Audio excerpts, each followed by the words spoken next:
ဘယ်ကနေလာ ဖြတ်ပုံတမိတ်တော့ အိုးဝေးပဲအဲ့စပယ်လောက်ဖို့တကူတကလာရတာလား တကူတက ဟဲ့ဟုတ်ပါအဲ့ဆိုအလှသုံးလုပ်ပြရတာ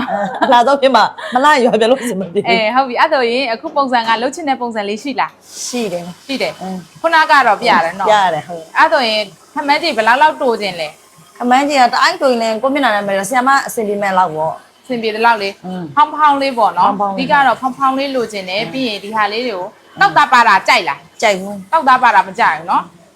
ဟုတ်ပြီအဲ့ဒါဆိုတဲ့နဲ့လိုက်တဲ့ပုံစံဆိုဒလားလောက်အတူမှလေဖောင်းဖောင်းလုံးလုံးလေးအိမ်မှာခေါင်းလျှော်ပြီးပုံသွင်းစရာမလိုအောင်လုပ်ပြီးမယ်เนาะအပွားမွားနေတဲ့ baby hair လေးကိုတော့နဲ့တက်တက်ရေးရဖြစ်သွားအောင်ရပောင်းလေးလှုပ်လိုက်ပြီးရင်အဖျားလေးကိုစီပန့်ဖောင်းမယ်เนาะကြိုက်လားလို့ ကြိုက်တယ်ကြိုက် ဘိုးငယ်သွားမှာเนาะငယ်တော့လက်ခံလဲမလား လက်ခံ ဟုတ်ပြီအဲ့ဆိုလာတော့လုပ်ပြီးတော့မယ်เนาะဘာကြီးတောင်းဆိုခြင်းသေးလဲ မမနောင်းဆိုပြီးတော့ လှသွားရပြီလား လာသွားရ ဟုတ်ပြီလောလောဆယ်ကာလာတော့မစိုးသေးနဲ့အောင်ပုံမှန်ဆိုရင်တော့ကာလာဆိုလိုက်ရင်တော့ပိုလှပါပေါ့နော် baby hair လေးတွေထွက်နေတဲ့အချိန်မလို့ကာလာလေးတော့ခဏလေးထားနားထားအောင်နော်ဟုတ်ပြီအဲ့ဆိုအခုပဲစားရအောင်တဲ့လေးနော် ဟုတ်ကဲ့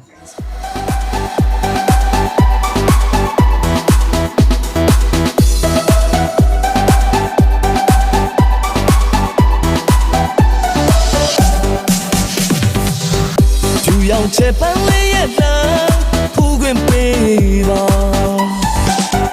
မြင်မြင်ချင်းမဲ့တောင်းပါချလုံးလို့ပေါ်စပယ်ပွင့်လို့ဖြူစင်သူလေးရဲ့ကပေါ်နီယာမတရားစပယ်လေးတီတော့ပြောစရာမလိုပါကျွန်တော်ဟာလေးချင်နာသူစစ်မောချစ်ခွင့်ပေးပါ